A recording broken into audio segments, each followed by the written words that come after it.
Yes, sir. I did the request of. I did deny the request of President Duterte for him to allow VP Sara to enter, sir.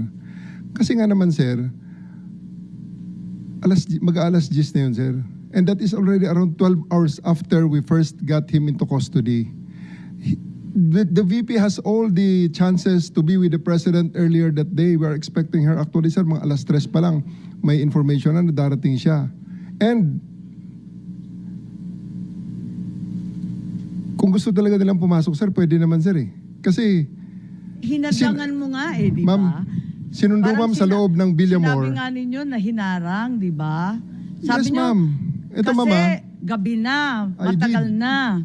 I did, ma'am. I did really prevent that from the VP. I told the President that she